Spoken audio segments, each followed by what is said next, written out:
नमस्कार दोस्तों, स्वागत है आपका आपके अपने यूट्यूब चैनल मानव स्टोरीज में। दोस्तों, आज की जो कहानी है इसका नाम है अनाथ राधा। दोस्तों, ये कहानी शुरू करने से पहले मैं आपको बता दूं कि मैं एक और चैनल खोलने के मूड में हूं और उस चैनल के अंतर्गत हम कुछ मोटिवेशनल स्टोरीज़ को कवर करेंगे और साथ ही साथ किसी भी तरीके के किसी के भी कोई भी क्वेरी होंगे तो उनको भी हम कवर करने की कोशिश करेंगे और हमारे आसपास समाज में जो भी कुछ घटित हो रहा है उनकी भी चर्चा हम उस चैनल पर करेंगे। तो दोस्तों, अगर आपकी भी कोई क्वेरी हो तो आप ज़रूर कमेंट करके बताइएगा ताकि उसको भी हम कवर कर सकें। आपके किसी भी तरीके के प्रश्न का जवाब हम उस चैनल में देने की कोशिश करेंगे। तो चलिए इस कहानी को अब हम शुरू करते हैं। राधा, ये कब तक चलेगा? मैं तो बहुत परेशान हो गया हूँ रोज़ रोज़ इन लोगों की फटकार सुन सुन कर। चलो, हम मामा के घर चलते हैं। वहाँ मामा के बाग में काम करेंगे तो भी हम इतना तो कमा ही लेंगे कि पेट भर सके। तुझे भी दो चार घरों में झाड़ू पोछा और बर्तन भांडी करके मुश्किल से 1000-1200 रुपये ही मिलते हैं। हम दोनों भाई बहन मिलकर वहाँ पर काम करेंगे तो इससे कुछ ज़्यादा ही कमा लेंगे। फिर बाग में आम, अमरूद, अंगूर ये सब भी खाने को मिलेंगे। छोटे भाई राजू ने अपनी बड़ी बहन से कहा, नहीं रे, अब नानी नहीं रही तो हमें वहाँ कोई पूछने वाला नहीं है। क्यों? रोशन मामा तो हमें बहुत प्यार करते हैं। तुझे याद है, वो तेरे लिए सुंदर सुंदर गुड़िया लेकर आते थे और मुझे देखो कैसे कंधे पर बैठा करके आम तोड़ने को कहते थे। राजू, तब हमारी माँ हमारे साथ होती थी, नानी भी जीवित थी। नानी के होते हुए कोई कुछ नहीं कह सकता था, लेकिन नानी के बाद अब मामी हमें देखकर खुश नहीं होती। अपनी बेटी को तो सजा धजा कर स्कूल भेज देती हैं और मुझसे सारा घर का काम में लगाई रखती हैं। अगर बर्तन भांडी और झाड़ू पोछा ही करना है तो अपना गांव क्या बुरा है? मैडम लोग फिर भी दया करके हमें बचा हुआ खाना और उनके बच्चों के पुराने कपड़े वगैरह दे देते हैं। यहाँ प्यार है, आज़ादी है। महीने में 4 दिन छुट्टी भी मिलती है, लेकिन वहाँ तो 24 घंटे के बंधुआ मजदूर होकर रहना पड़ेगा। राधा जी अपने अपने ही होते हैं। मामा मामी तो अपने सगे वाले हैं नहीं।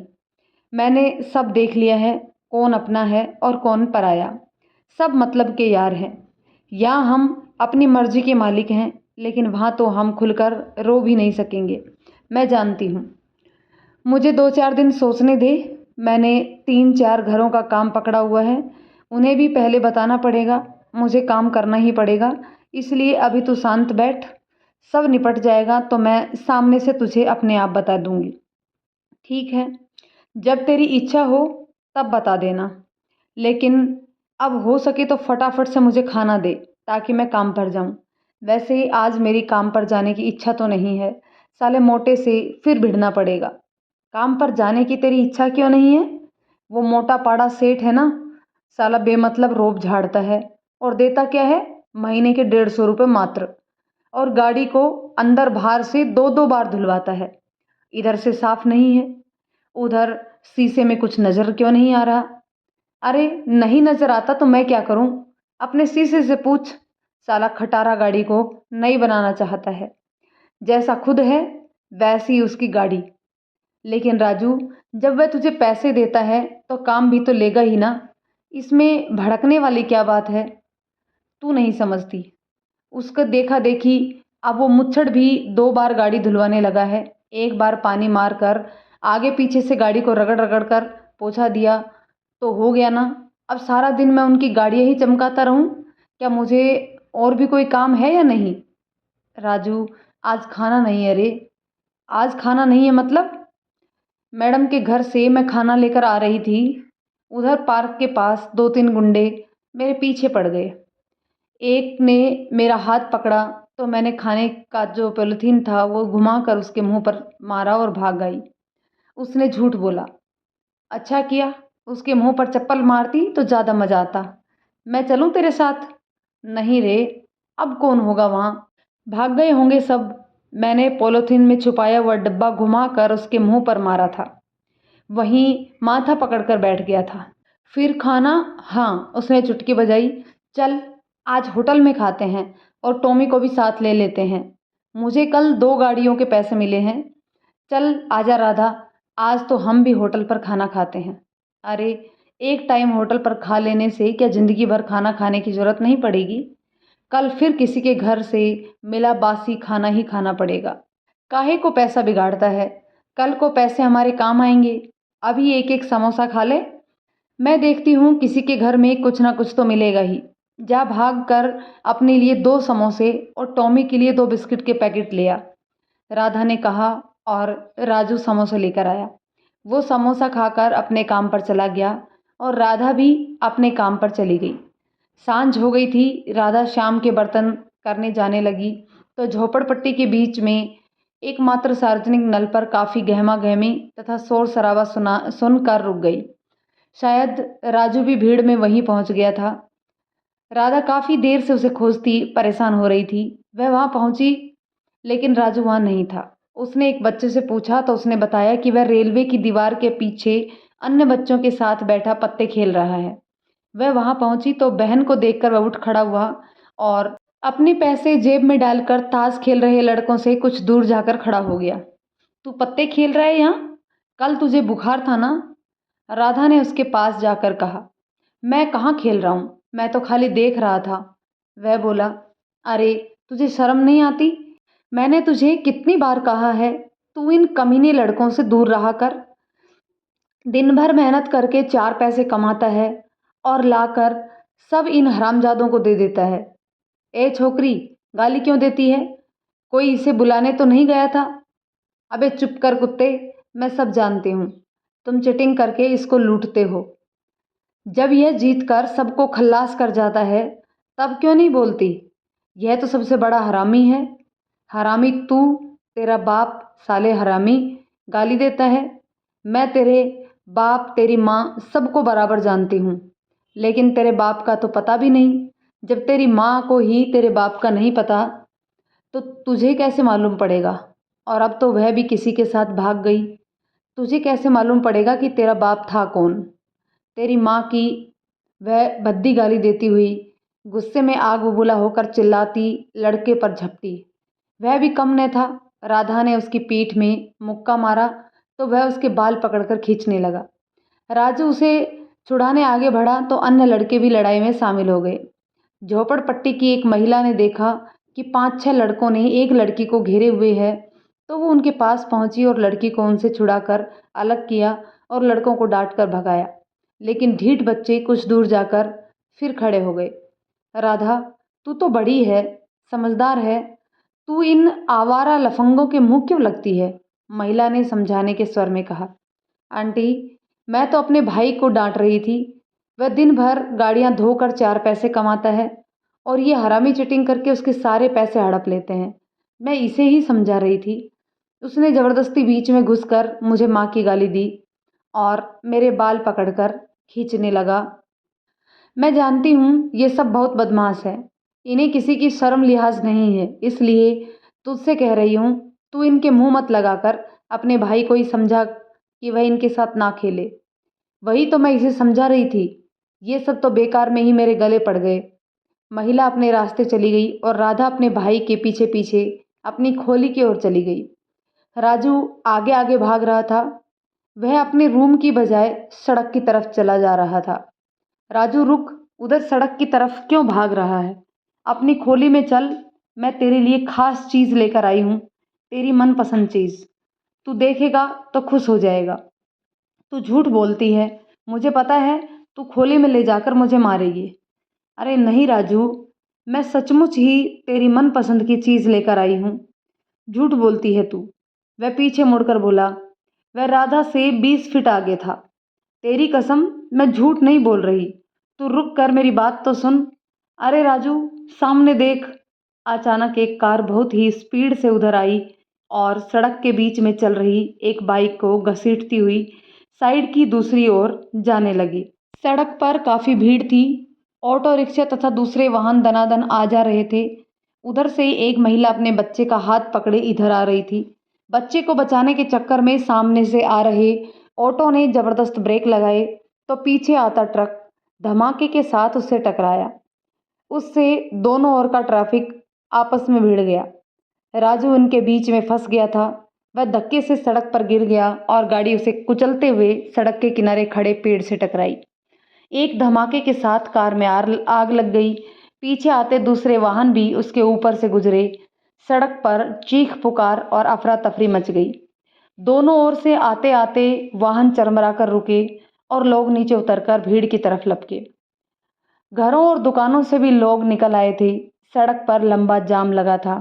महिला और बच्चा तो बच गए, लेकिन राजू बुरी तरह कुचला गया था। उधर बाइक सवार उछलकर दूर जा गिरा था। कार की स्पीड काफी तेज थी, इसलिए वह बहुत जोर से टकराई थी। सामने का कांच टूटने और स्टीयरिंग की चोट से चालक की छाती और चेहरा बुरी तरह से घायल हुए थे। कार चालक को कुछ लोगों ने हिम्मत करके जलती कार से बाहर निकाला। वह बेहोश हो गया था। थोड़ी देर में ही पुलिस भी आ गई। पूछताछ होने लगी, किंतु दुर्घटना का सही कारण पता नहीं चल सका। कार चालक और घायल लड़के को तत्काल अस्पताल पहुंचाया गया। आईसीयू में घायल का उपचार दिया गया तो पता चला कि कार चालक प्रसिद्ध हार्ट स्पेशलिस्ट डॉक्टर है, जिन्हें एक इमरजेंसी ऑपरेशन के लिए यहाँ के अस्पताल में बुलाया गया था। लड़के की हालत भी काफ़ी गंभीर थी।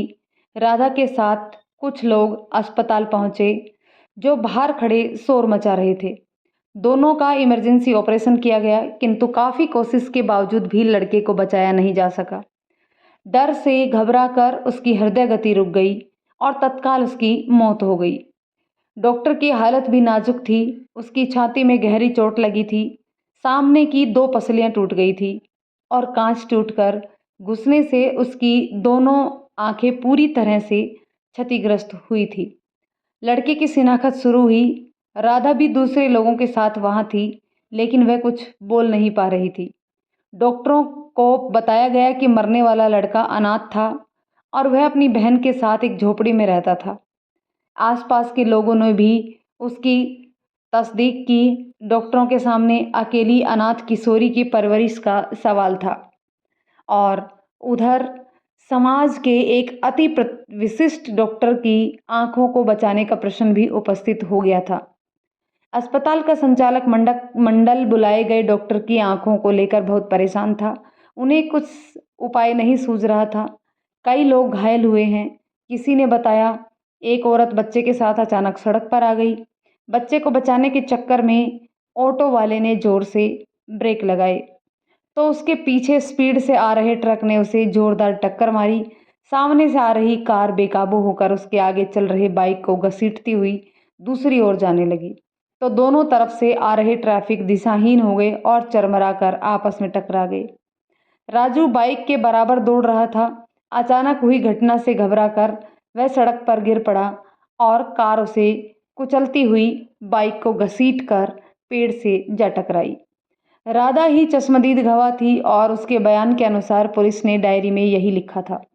प्रथम दृष्टया पुलिस ने राजू की मौत का जिम्मेदार घायल डॉक्टर को पाया था, क्योंकि भीड़ भरी सड़क पर निर्धारित सीमा से अधिक गति से चलाने के कारण कार का नियंत्रण बिगड़ गया और उसके नीचे कुचले जाने से ही लड़के की मौत हुई थी। इमरजेंसी ऑपरेशन के लिए बुलाए गए डॉक्टरों को बचाने की जिम्मेदारी उन्हें बुलाने वाले अस्पताल की थी, इसलिए अस्पताल का संचालक मंडल किसी तरह कुछ ले देकर इस मामले को रफा दफा करने की कोशिश में था। लेकिन राधा के साथ खड़े लोग हंगामा करने पर आमाद थे। वे अनाथ लड़की के लिए कुछ ठोस व्यवस्था की मांग कर रहे थे। लड़के की मौत और उसकी बहन के विषय में बात करने के लिए बाहर जमा कुछ लोगों को बुलाकर बातचीत शुरू की गई और कुछ ले देकर मामला निपटाने का संकेत दिया गया, लेकिन पुलिस की मौजूदगी में खुलकर बात नहीं हो पा रही थी। यह सब कैसे हुआ?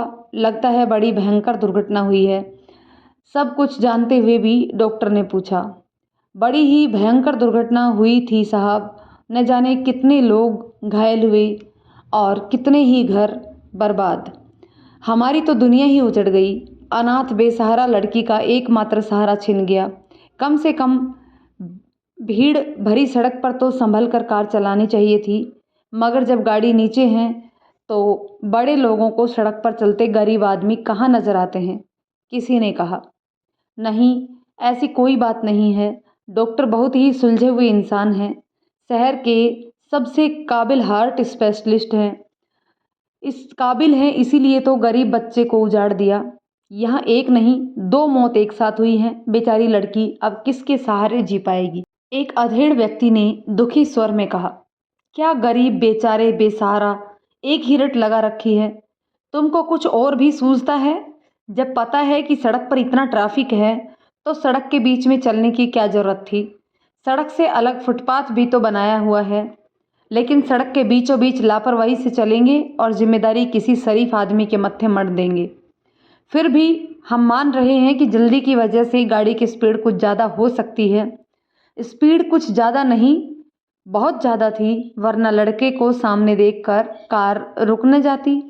कार पर कंट्रोल नहीं था, इसलिए बाइक सवार को घसीटकर सड़क की दूसरी तरफ ले गई और पेड़ से टकराने के बाद ही रुकी। अगर कार पेड़ से न टकराई होती तो एक दो लोगों को और कुचल डालती। लेकिन तुम यह मानने को कतई तैयार नहीं कि लड़के के सामने आने से गाड़ी का कंट्रोल बिगड़ा था और उसकी वजह से ही शहर का एक नामी डॉक्टर अब जिंदगी और मौत के बीच जूझ रहा है। खैर, जो होना था वह हो चुका। तुम समझदार लोग हो, अब क्या किया जा सकता है? तुम ही बताओ। हम क्या बताएं? बेसहारा अनाथ लड़की के भविष्य का इंतजाम होना चाहिए। वह अकेली कैसे रह सकेगी? अगर आपकी नज़र में या आपके मोहल्ले में कोई उसे संभालने वाला लड़का है तो उसकी शादी करवा दो। शादी का सारा खर्च हम उठाने को तैयार हैं।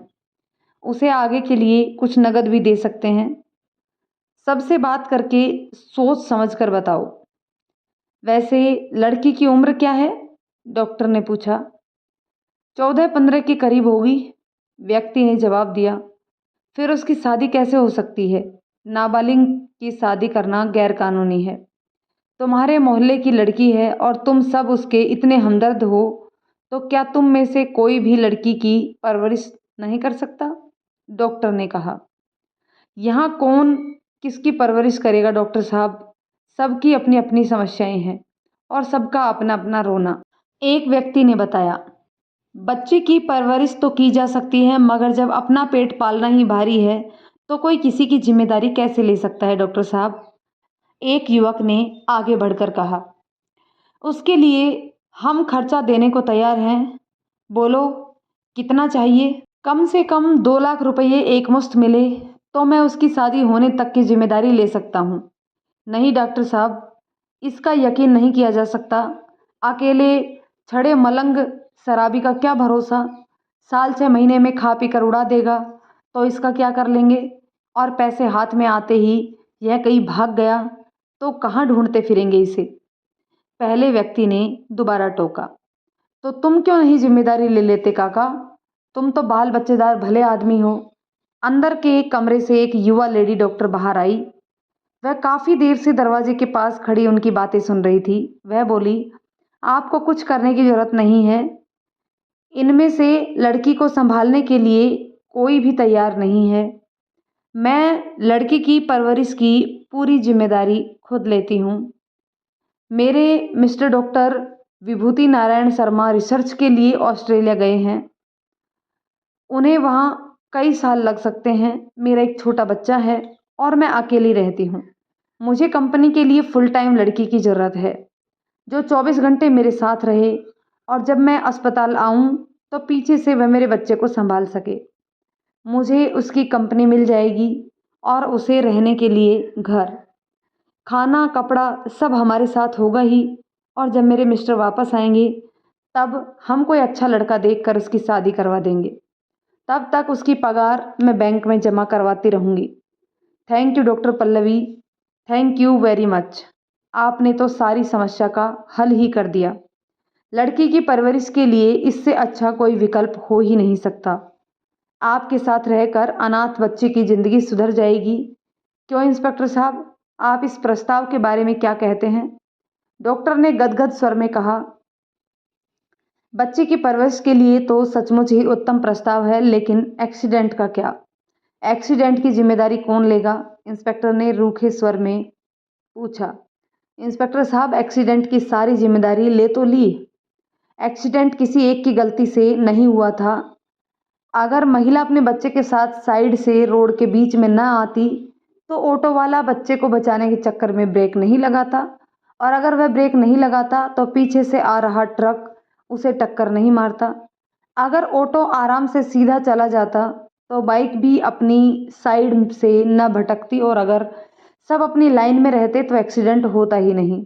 इसलिए आप भी मेहरबानी करके इसे भूल जाएं। जिनको चोट लगी है या किसी का कुछ नुकसान हुआ है तो वह हम देख लेंगे। इस समय तो आप डॉक्टर को बचाने में हमारी मदद करें और लोगों को रवाना करें। राधा को उनके साथ आए कुछ लोगों और इंस्पेक्टर के साथ बैठाकर समझाया गया। अकेली लड़की के लिए इससे अच्छा दूसरा कोई विकल्प हो ही नहीं सकता था।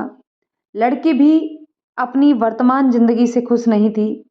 अपने कहे जाने वालों का ही हर समय उसे खतरा बना रहता था। उसने तत्काल ही हाँ कर दी। पुलिस इंस्पेक्टर भी निर्णय से सहमत था। कुछ ही देर में फैसला हो गया कि इंस्पेक्टर ने अपनी रिपोर्ट तैयार करके सबके हस्ताक्षर करवाए और अपने साथियों के साथ पुलिस स्टेशन लौट गए। डॉक्टर पल्लवी ने उदास राधा को हौसला देकर कहा, देखो राधा, अफसोस करने की जरूरत नहीं है। जाने वाला चला गया, रोने से वह वापस नहीं आता। बॉडी जलाने के बाद कुछ नहीं बचेगा, लेकिन तुम उसकी आंखें डोनेट करके उसके मरने के बाद भी उसे जिंदा रख सकोगी। उसकी हंसती मुस्कुराती आंखों से वह दुनिया को और तुम्हें भी देख सकेगा। सच मैडम जी, यह तो बहुत अच्छी बात है। फिर तो आप राजू की आंखें ले लो। राजू का पोस्टमार्टम करके उसकी आंखें डॉक्टर को दी गई।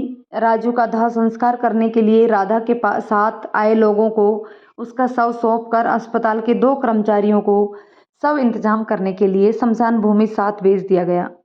डॉक्टर का ऑपरेशन करके उन्हें स्पेशल वार्ड में शिफ्ट कर दिया गया। डॉक्टर का परिवार भी पहुंच गया था। उन्होंने राधा को धन्यवाद के साथ कुछ रुपये भी दिए।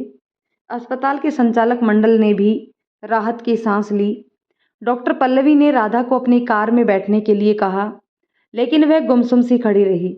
क्या हुआ राधा, तुम गाड़ी में क्यों नहीं बैठ रही? मैडम जी, मेरा दोस्त भी मेरे साथ रहता है, मैं उसे छोड़कर नहीं जा सकती। तुम्हारा दोस्त भी है? क्या करता है वह? मैडम जी, वह करता तो कुछ नहीं है, लेकिन मेरी रक्षा को हमेशा तैयार रहता है। अच्छा, कितना बड़ा है? क्या नाम है उसका? ज़्यादा बड़ा नहीं है, वह इतना सा, उसका नाम टॉमी है। उसने अपना हाथ जमीन से ऊपर करके कहा। टॉमी? हाँ मैडम जी, मेरा प्यारा कुत्ता बहुत ही अच्छा है। कहीं बाहर नहीं घूमता और दिए बिना किसी चीज़ की तरफ देखता भी नहीं है। अगर ऐसा है तो उसे भी साथ लेकर चलेंगे। कहाँ है? मैडम जी, मैं उसे 2 मिनट में बुला कर लाती हूँ, उसने कहा और अपने रूम की ओर दौड़ पड़ी। डॉक्टर पल्लवी के घर में आज काफ़ी चहल पहल थी। उसके घर में एक साथ 2 नए सदस्य जो आ गए थे। डॉक्टर को खुशी थी कि बेबी शिफ्टिंग में रहने वाला उसका बच्चा अब अपने ही घर में आज़ादी से घूम फिर सकेगा। राधा को 6 बाई 6 बाई 3 फुट के घरौंदे में रहने की बजाय बहुत ही बड़ा आलीशान बंगला रहने को मिल गया था। टॉमी के भी दिन फिरे थे, उसे भी टाइम पर अच्छा खाना मिलने लगा था। समय ने करवट बदली थी। जो कुछ उसके साथ हुआ, उनके लिए सभी कुछ नायाब लेकर आया था। तो दोस्तों, ये थी कहानी राधा की, जो अनाथ होने के बाद वापस से उसे घर रूपी छत मिली और प्यार भी। तो दोस्तों, ये कहानी आपको कैसी लगी कमेंट करके ज़रूर बताइएगा। यदि कहानी पसंद आए तो लाइक शेयर करें। चैनल पर नए हैं तो प्लीज़ चैनल को सब्सक्राइब जरूर कर लें। धन्यवाद।